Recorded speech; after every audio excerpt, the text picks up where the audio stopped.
Halo Ibu, kami dari kelompok satu ingin mempresentasikan hasil proyek yang sudah kami buat.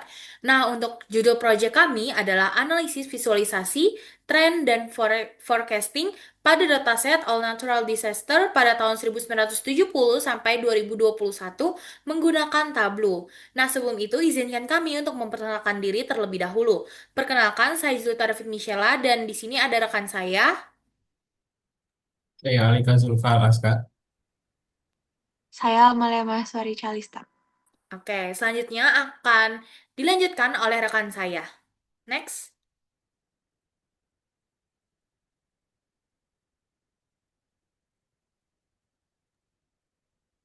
Oke, yang pertama itu ada rumusan masalah. Jadi kita itu memiliki bagaimana tren dan pola kejadian bencana alam global selama dari tahun 1970 sampai 2021 berdasarkan frekuensi, jenis, wilayah, dan korban jiwa.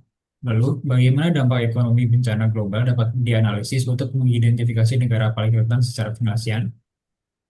Lalu, bagaimana proyeksi atau forecasting kejadian bencana, korban jiwa, dan kerugian ekonomi berdasarkan data historis dari 1970 sampai 2021. Tujuan penelitiannya adalah menganalisis dan memvisualisasikan bencana global dari tahun 1970 sampai 2021 berdasarkan frekuensi, jenis, wilayah, dan korban jiwa menemukan tabel AU.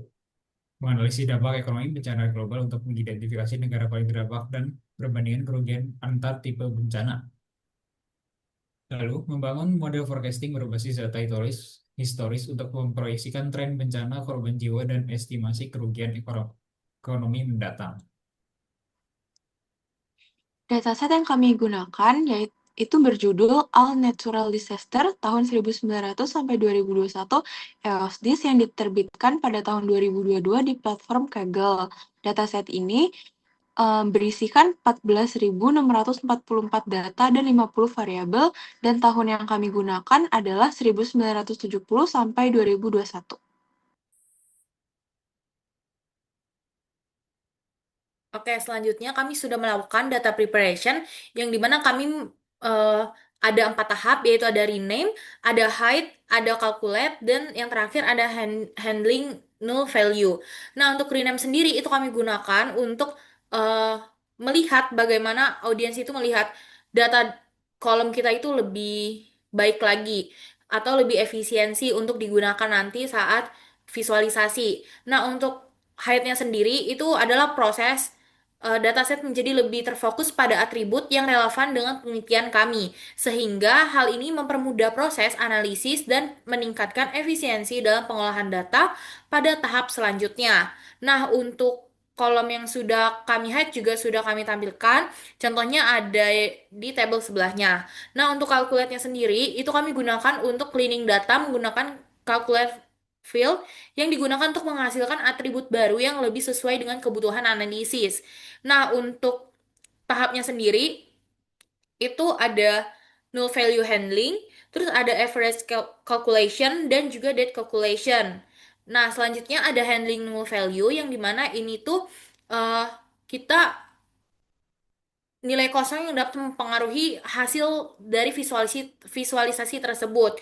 Nah, baik itu performa model forecasting yang menyebabkan data menjadi tidak lengkap, atau kita juga dapat menggunakan opsi seperti filter data untuk menyembunyikan data yang memiliki nilai kosong agar tidak ditampilkan dalam visualisasi maupun perhitungan analisisnya. Next.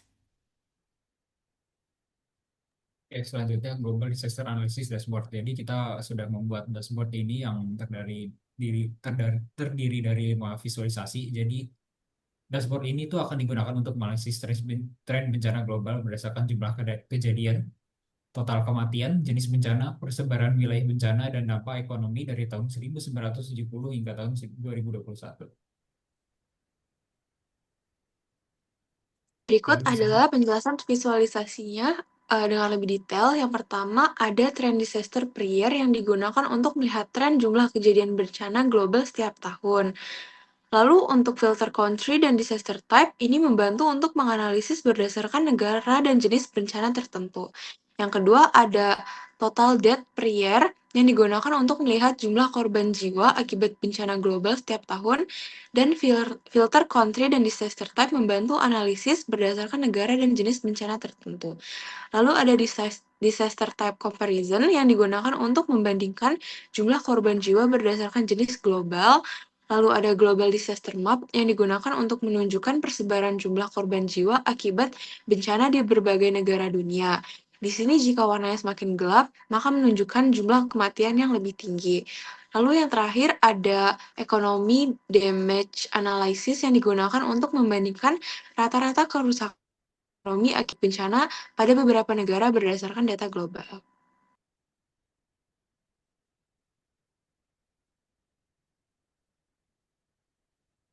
Oke, selanjutnya ada trendline analisis. Nah, kami menggunakan eh, empat empat trendline-nya. Yang pertama itu ada linear, ada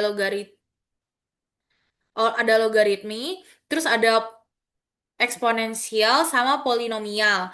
Nah, untuk yang pertama itu ada yang linear sendiri, itu menunjukkan bencana global cenderung meningkat secara stabil dari sekitar 80 kejadian pada tahun 1970 menjadi mendekati 500 kejadian pada awal 2000-an. Nah, untuk yang logaritmiknya sendiri itu memperlihatkan kenaikan yang cepat pada awal periode maupun laju peningkatan mulai melambat setelah tahun 2000.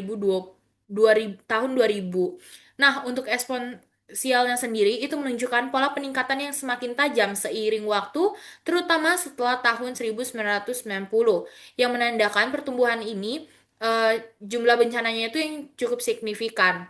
Nah, untuk polinomial sendiri itu trennya itu mampu mengikuti fluktuasi data aktual termasuk lonjakan besar pada awal tahun di tahun 2000 dan penurunan setelah tahun 2010 dibanding model tren lainnya. Boleh next? Oke, selanjutnya forecasting. Jadi di sini ada 4 jenis forecasting. Yang pertama adalah forecasting of global disaster trends, yang menunjukkan jumlah kejadian bencana global diperkirakan terus meningkat hingga sekitar 436 kejadian pada tahun 2025.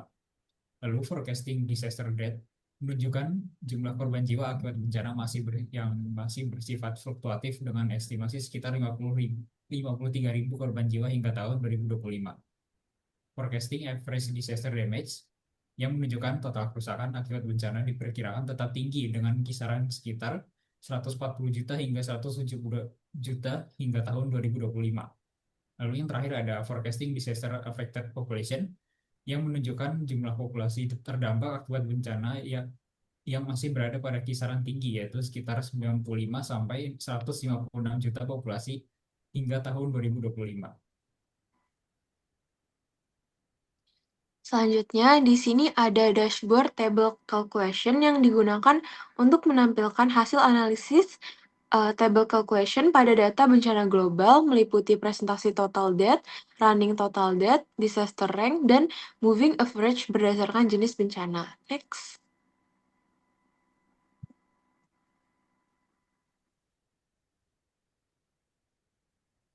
Selanjutnya ada table calculation dashboard.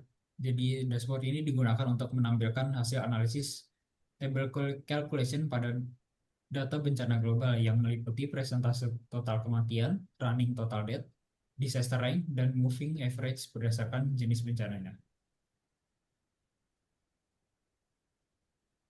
Oke, ini adalah turunan dari yang sudah dijelaskan tadi untuk table calculate-nya. Untuk yang pertama itu digunakan untuk menunjukkan presentase kontribusi total debt-nya sendiri dari setiap jenis bencana terhadap keseluruhan debt akibat bencana global menggunakan table calculate-nya sendiri. Nah, untuk yang kedua, ini ada table calculate running total debt-nya, yang dimana digunakan untuk menunjukkan akumulasi atau running total berdasarkan jenis bencana menggunakan table calculation. Nah, nilai ini akan terus bertambah sesuai urutan di stater type yang akan ditampilkan nanti. Nah, selanjutnya ada table calculate dari moving average-nya sendiri, yang dimana digunakan untuk mempergerakan rata-rata korban jiwa bencana global menggunakan metode 3 year moving average berdasarkan jenis bencana dari tahun ke tahun. Nah, grafik ini membantu melihat pola tren date-nya sendiri agar lebih stabil dengan mengurangi fluktuasi ekstrim pada data aslinya.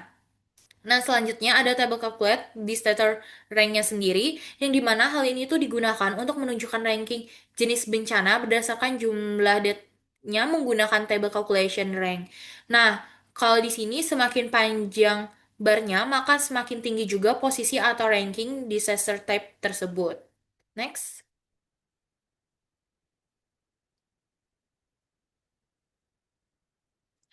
Jadi, kesimpulannya, frekuensi bencana global meningkat signifikan dari 82 kejadian pada tahun 1970 hingga puncaknya ada di 532 kejadian pada tahun 2002.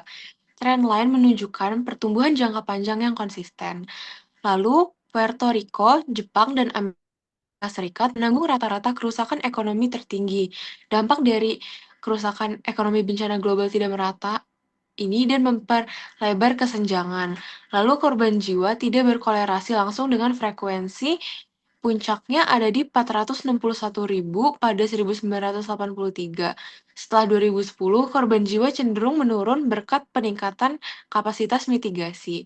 Dan forecasting untuk tahun 2022 sampai 2025 akan memproyeksikan 398 sampai 436 kejadian per tahun. Lalu akan ada 15 sampai 53 ribu korban jiwa dan kerusakan rata-rata 111 sampai 172 juta US dollar per kejadian. Oke. Sekian dari kelompok kami, terima kasih.